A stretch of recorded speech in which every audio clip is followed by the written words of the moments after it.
नमस्कार दोस्तों, ocean network में आपका स्वागत है। मैं हूं ओमकार चौधरी। तो संभल दंगे के पीछे समाजवादी पार्टी का हाथ है। समाजवादी पार्टी के सांसद जियाउर रहमान बर्क और एक एमएलए इकबाल के बेटे का सीधे सीधे एफआईआर में नाम लिखा गया है। संभल के जिला प्रशासन और पुलिस के द्वारा बाकायदा प्रेस कॉन्फ्रेंस हुई है। एसपी और डीएम प्रेस कॉन्फ्रेंस में बैठे। उन्होंने ये जानकारी दी कि कुल मिलाकर के अब तक 7 एफआईआर दर्ज की गई हैं 2 थाना क्षेत्रों में। इन 7 एफआईआर में शुरू में 800 दंगाइयों, लोगों को भड़काने, उकसाने, हत्या का प्रयास करने, आगजनी करने, सरकारी कामकाज में बाधा डालने जैसी बेहद गंभीर धाराओं में मामला दर्ज किया गया और अब कुल मिलाकर के करीब 2500 लोग आरोपी बनाए गए हैं।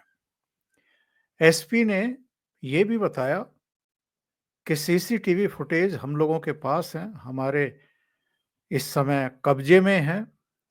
दंगाइयों की पहचान कर ली गई है, की जा रही है।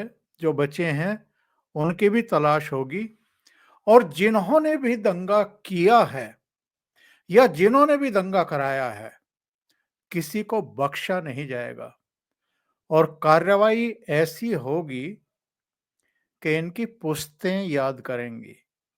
इन पर एनएसए से लेकर के तमाम कार्रवाइयां करने की पूरी पूरी तैयारी है। यानी जिन 2500 दंगाइयों का जिक्र किया है संभल के एसपी और डीएम ने, उनकी तो अब गिरफ्तारी तय है। सिंकचों के पीछे उनका जाना तय है। लेकिन सबसे बड़ी हाईलाइट क्या है, ये जो एफआईआर हुई है और ये जो जांच पड़ताल हुई है, इसका हाईलाइट यही है कि अखिलेश यादव का करीबी जो संभल का सांसद है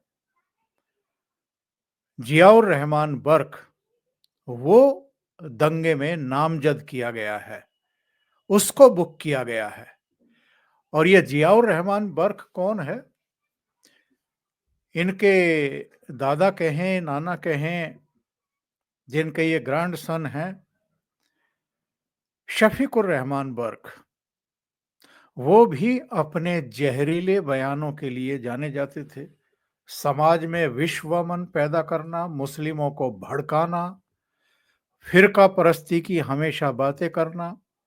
वो कई बार सांसद रहे हैं, मुलायम सिंह यादव के लबते जिगर थे और अब उनके नाती या उनके पोते कह लीजिए जियाउर रहमान बर्क, जो दंगा भड़काने के मामले में आरोपी बनाए गए हैं, जिन पर गंभीर धाराओं में मामले दर्ज किए गए हैं, वो अखिलेश यादव के लबते जिगर हैं, उनके करीबी हैं।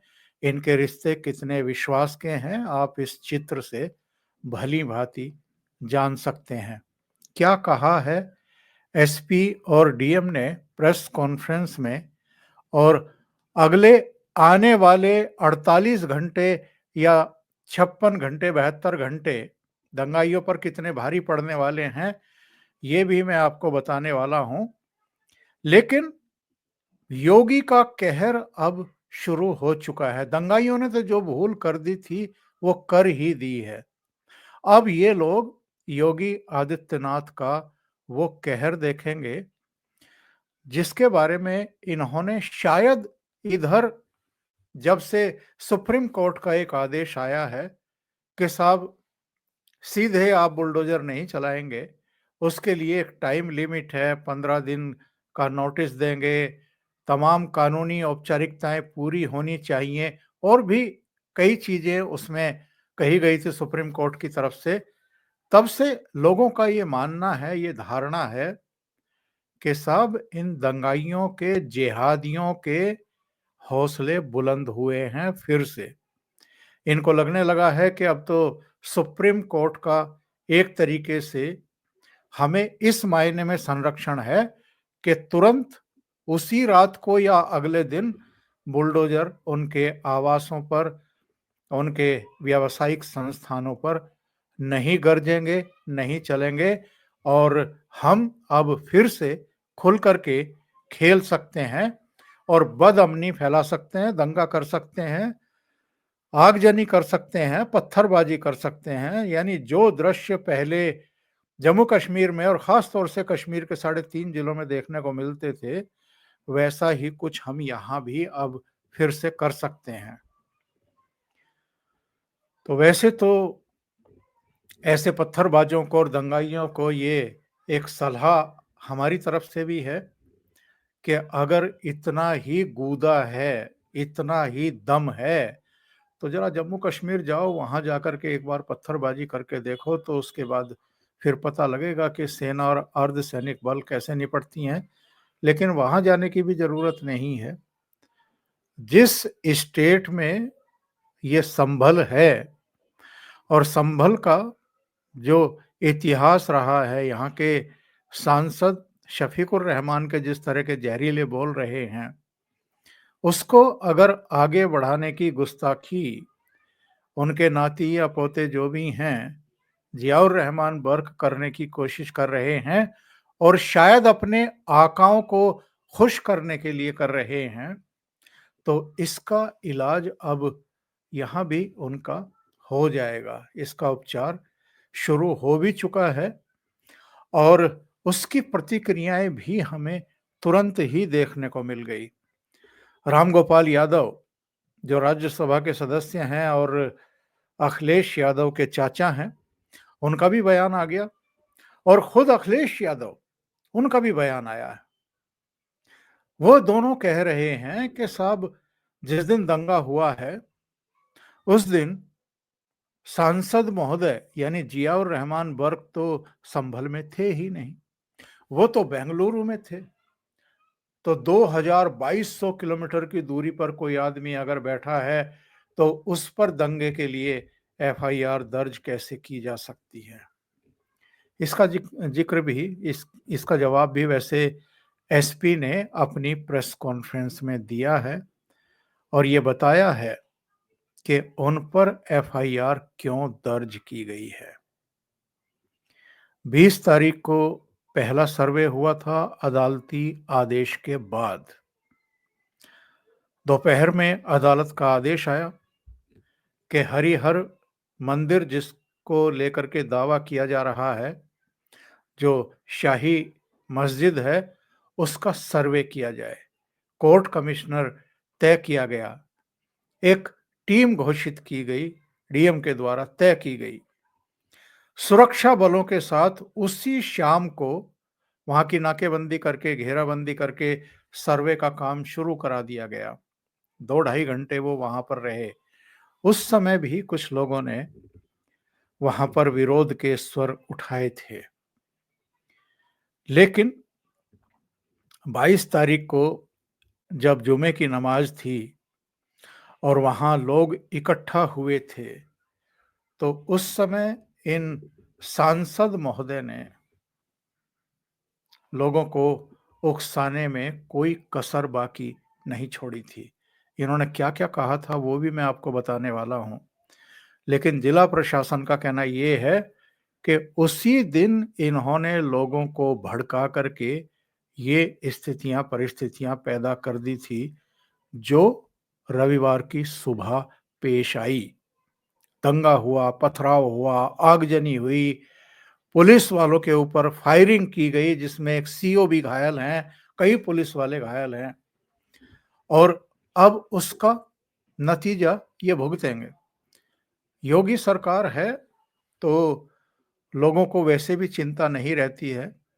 अगर कोई गुस्ताखी कर भी देता है, पहली बात तो ये है कि किसी की हिम्मत आमतौर पर होती नहीं है आजकल, क्योंकि अखिलेश यादव की सरकार तो है नहीं कि मुजफ्फरनगर में दंगा हो और किसी को भी उठा करके कत्ल कर दिया जाए और उसके बाद उनकी सुनवाई भी ना हो, जिनके बच्चों का मर्डर किया जाए और एक तरफा कार्रवाई हो, एक तरफा मुआवजा बांट दिया जाए। अब तो ठीक तरीके से इंसाफ होता है। अगर कोई गुस्ताखी करता है, कानून हाथ में लेता है, दंगा करता है, उपद्रव करने की कोशिश करता है, पुलिस पर, प्रशासन पर अटैक करता है, समाज में बदअमनी फैलाता है, तो उसका हिसाब किताब योगी सरकार कर देती है। और बाबा का जो कहर है वो फिर किस अंदाज में और किस किस पर कैसे टूटता है, इस मामले में हम होते हुए देखेंगे, हम और आप। तो प्रेस कॉन्फ्रेंस का वो हिस्सा मैं सुनवाता हूं जिसमें एसपी और डीएम ने ये बताया कि किन किन के खिलाफ एफआईआर दर्ज हुई है और क्यों हुई है।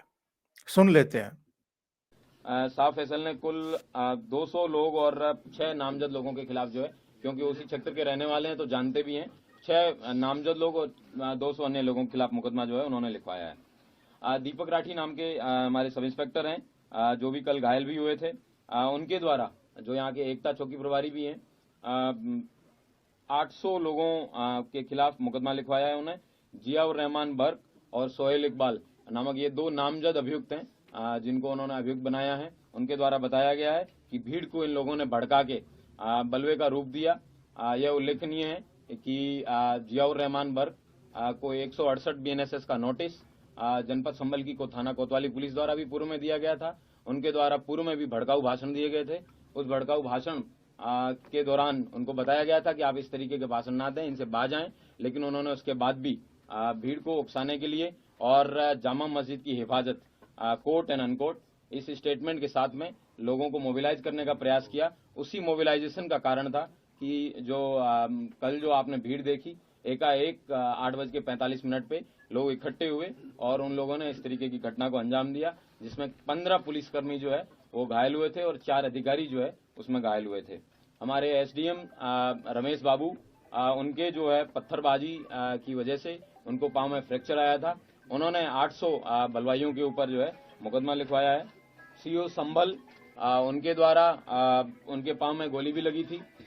उनको डीएम महोदय द्वारा एक कमेटी, जिसमें एसडीएम संभल, ईओ संभल, सीओ संभल, इन तीनों लोगों की कमेटी बनाई गई थी। उस कमेटी में बताया गया था कि सर्वे कंडक्ट कराने का पीसफुल। ये उनकी प्रेस कॉन्फ्रेंस पता नहीं आप तक पहुंच पाई कि नहीं पहुंच पाई, मैं इसको शेयर नहीं कर पाया, लेकिन मैंने वॉइस उनकी शायद आप तक पहुंचाई होगी, मैं कंफर्म नहीं हूं। लेकिन वो मोटे तौर पर बता रहे थे कि जो समाजवादी पार्टी के सांसद हैं, जिनका मैंने चित्र आपको दिखाया था अखिलेश यादव के साथ, इन्होंने लोगों को भड़काया था। इसके अलावा जुमे की नमाज के बाद जो वहां के दृश्य थे उस मस्जिद में, वो इस तरह के थे और लोग उस दिन भी काफी उग्र थे।